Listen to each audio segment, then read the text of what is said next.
break coming up. What?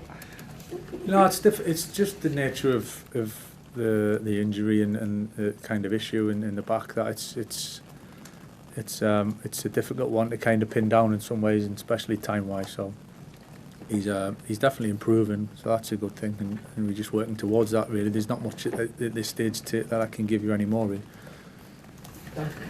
Afternoon, Michael. One player you'll be familiar with is Harry Maguire from your previous stint at the club. Just wonder, when you've returned, what kind of player you now see ahead of you, and of course his contract situation. Do the club plan to maybe sit down with him in the near future, just about what his future could look like? Harry's he's an impressive character. You know, he's obviously he's had a great career so far. There's hopefully there's a lot more to come. I think even what he's been here, and the journey and the experiences that he's had, certainly since he's been here and with England as well, I think showed exactly what he is. I think we all know the player that he is and what he's capable of doing.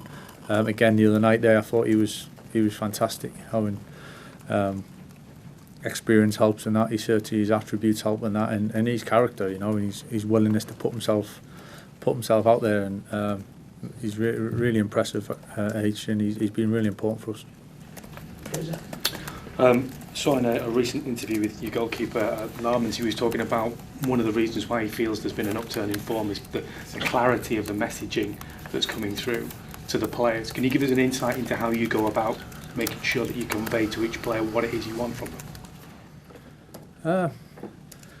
Yeah, I mean, you could talk for quite some time on that, you know, in terms of how we want to play, kind of what we want to do for each other, and behaviours, and there's all sorts of things that kind of come into it, really. But yeah, I think I've said it at times over the last few weeks. When you're putting a team together and you're putting a team on the pitch, I think it's not always.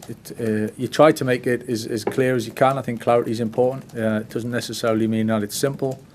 Sometimes there's quite a lot of detail that kind of needs to be put across, but I always try and feel that we do it in a simplistic form, really, so the players maybe think it's simple, but there's quite a lot of work behind that. So that's always the balance, I think, for any coach and manager, that you're trying to give the players going out there that their minds are as clear as possible, really, and they know the jobs effectively. So it's a constant balance, but the boys have been great, and anything we have tried to kind of help them with, implement them, give them bits of tips. I think they've all been taking it on board ever so well. Michael, I was wanted to ask about Manuel Ugarte. Is yet to sort of start a game under yourself, had limited playing time. What do you see his role at the moment? What does he need to do to get back into the side? Yeah, listen, Manu, I like Manu a lot. He's been terrific around the group, and hugely impressed with his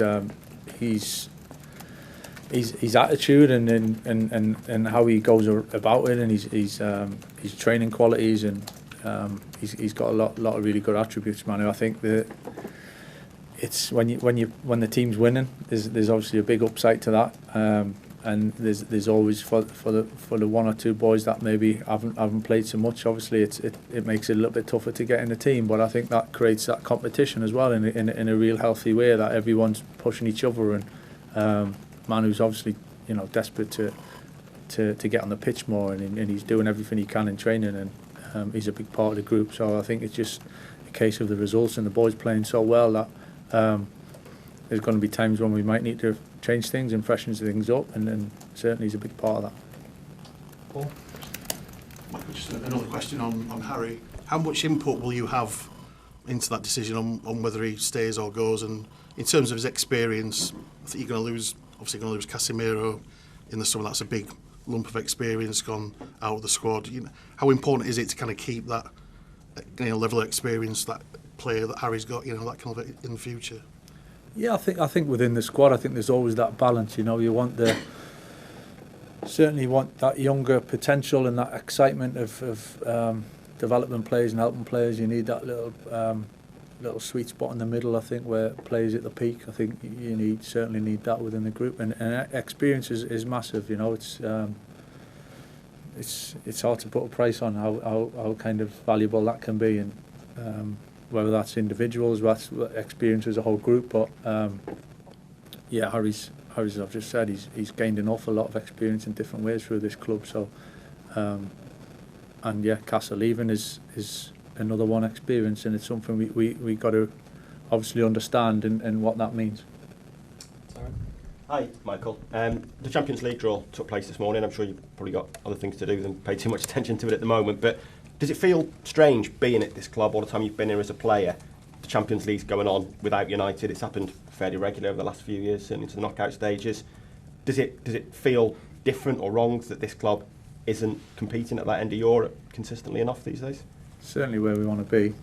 I don't think we can assume and just take things for granted just because the past is the past. That takes care of what should happen here and now or next season. I think it's you've got to kind of earn that. You've got to show you're good enough, and I think that's why when you have time of success or you achieve success, it's warranted, you know, and to show how tough it actually is to get it. So, to be honest, at the moment, it's a really laser focused on kind of what's ahead for us. You know, there's no point in us looking elsewhere. You know, we know where we want to be. We know kind of what we got to do to get there, and the performance level and the games that are coming up where we want to try and get the right results. But I think looking what else is going on in and around Europe at this point is not really going to help us. But it's certainly where we want to be. Chris and then Andy. Hi Michael, just on Harry again. He started every game since you came in, of course, as you say, was great at Everton on Monday. You obviously here as a first team coach when he first signed for the club. You've seen him right the way through. Is he as good now as he ever has been, in some ways better in terms of the experience that he's got now? There's a case, I think. It's I think as your career goes, and just touching on it there, I think when you're a young player, everything's fresh and everything's new, and you kind of fearless, and there's not many scars there, so you kind of it's full of excitement. You get to your kind of peak years, which kind of where you're at, and you feel good, and everything's there. But there's obviously you've had a few ups and downs along the way, and then I think you start getting towards the later times, and experience that you've gained then makes you a better player, or should make you a better player from learning from that. And I think we've seen that with Harry's performances of late, really, of what he's brought to the team, and he's been so important as well as many others. But so I think that's why experience is important to use it. I certainly felt it when I was playing that. It was 30, 31, 32. That probably was my best years, really, of just being at that sweet spot of being able to do it physically still, but using the kind of experiences to know what's coming, and probably seeing a bit of everything by that stage, so it's not a surprise. Andy? Hi Michael. What's your thought process in choosing the same or very similar team week after week? Is it because you're winning? Is it because there's not as many games as you would hope for with the team being in Europe? Does that present difficulties with the players who are not getting in? How are you managing this? Yeah, it's definitely something we're aware of. I think it's when, you know, we've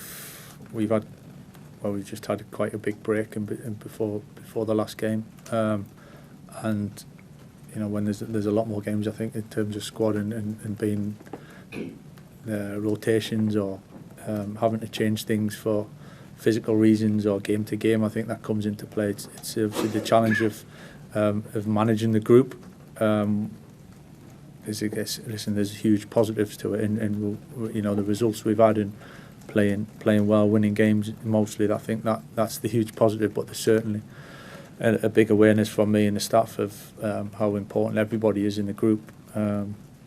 And it's something that we do have to manage, you know. So there's a balance to it, but there's definitely a big positive to the fact that we're in a good run of form. And even though sometimes it's the same players on the pitch, I think game to game we've changed things, we've tweaked things. Some of the front players have played in different positions. Luke, for instance, has played in different roles when we've been in possession. So it doesn't necessarily mean it's copy and paste and we go again. But there's certainly a feeling of trying to keep the momentum as best as we can as well. Hi Michael, can I just ask about Ben? There's been quite a few calls for him to start after his goal scoring record off the bench, but is there an argument for why break up